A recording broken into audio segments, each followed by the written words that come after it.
Hi, Lynn. How are you? I'm good today. How are you, Andrea? I'm well, thank you. I'm well. Thank you so much for chatting with me this morning. Thank you. As I mentioned, it's an honor to be here. Awesome. Well, thank you. Well, let's just get started really simple. You Sure. can share your name, what you do at QuickBase, and maybe how long you've been with us.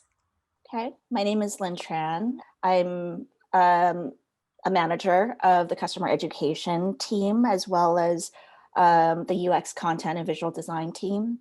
So what I do is manage content creation and the content strategy for product.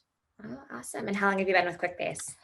I've been with QuickBase for, just over 3 years. A few weeks ago, it was my 3-year anniversary. Ah, congratulations. Thanks. So let's talk a little bit about how you got involved in the tech space and your journey to coming to QuickBase. Yeah. When people ask me how I got involved, I usually pause for a second because it's not like a straight and narrow path. I'm from a non-traditional background. I come from academia. I went to school to become an English professor.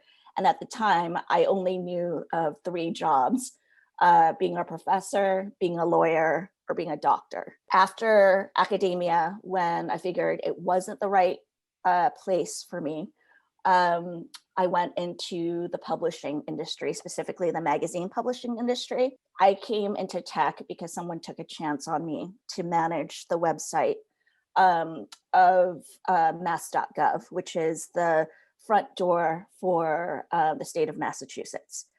I had no experience in many of those things, but I did have experience in writing for an audience and caring deeply about communication. So that's what was more important to the person that hired me than whether or not I had SEO knowledge or web design skills. All of the skills elements of things, I eagerly and happily picked up. I was there during a time of huge change. We had a digital transformation initiative led by the governor. And, I was responsible for moving over 200,000 pages to a new website, procuring the vendor, redesigning, teaching the current content creators, over 600 of them from 150 agencies, why it's important to write for, an audience struggling to get Social Security benefits or supplemental nutrition assistance for their family. Yeah. So I was thrown into the fire. And the result of that was I feel like I can do anything and that there are women out there who can pick up skills and don't need to come from a traditional background. So I'm pretty passionate because of my experience that there are must-have skills and there are nice-to-have skills. Mhm. And oftentimes as hiring managers, we mistake one for the other. So that's my story. Yeah, no, it's a great story.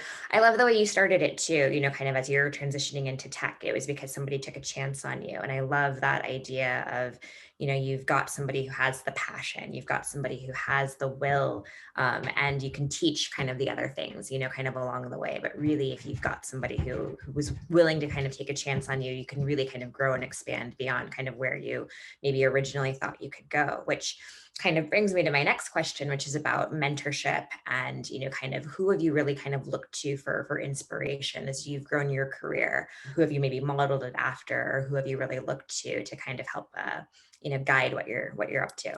I have conflicted answer to this question. Okay.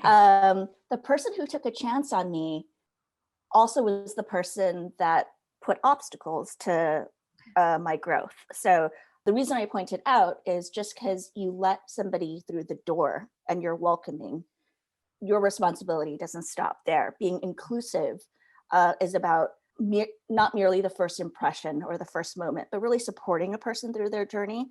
So this Mhm. person who took a chance on me also, in the same breath, said, "You'll never be promoted because you're a mother." Mm. Or, that he quoted Jack Welch, a management person, and said, "There's no such thing as work-life balance. You clearly have a life, so you've chosen not to have a full work balance." That was really damaging at the time. After he left, and I took over his job. The person I reported to was really inspiring.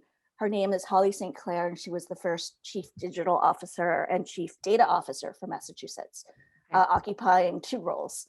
And her advice to me still resonates, which is, until you can find your own special sauce or your own power, model yourself after somebody, pretend, create a persona. And I think about somebody that, seems like she would not need a persona, like Beyonce, but she still has one when she performs, right? Sasha Fierce. And it's okay. I tell junior designers the same thing, which is, when you're shy presenting, find somebody who you can mimic, whose presentation style and way of handling questions, whose cadence and eye contact and body language you admire, and model yourself after this person or an amalgam of this person. It's okay. So, I find inspiration every day from all the women I work with at QuickBase, because every day you're going in, encountering obstacles and getting work done. I've never met a woman that failed up, ever, right? Oftentimes people are overqualified for the position they're in. So I admire the strength and resilience of people who do that. Yeah. Oh, that's fantastic.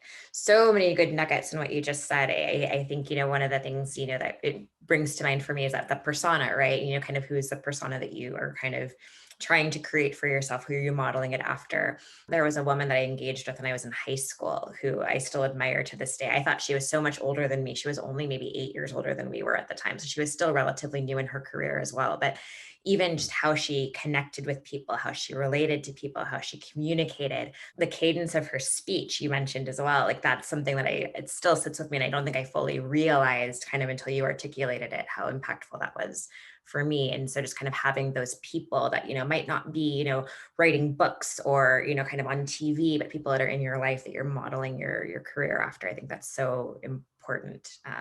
And great for those people to know too. I think being able to go back to those people and say, like, this is the impact that you had on me. That's so meaningful, I think as well. So as you think about kind of the future, we're talking about Women's History Month. We're also kind of thinking forward, kind of what does the future look like for women in the tech industry? And I would, kind of ask you, what do you think is the greatest opportunity or opportunities for elevating more women in the tech industry? I think the opportunity is to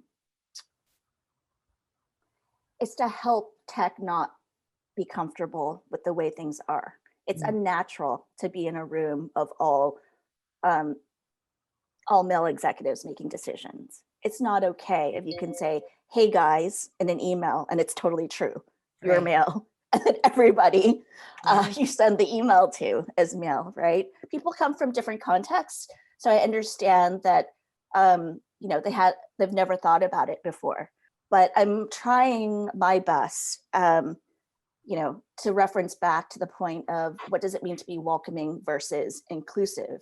I think of it as analogous to the anti-racist movement, right?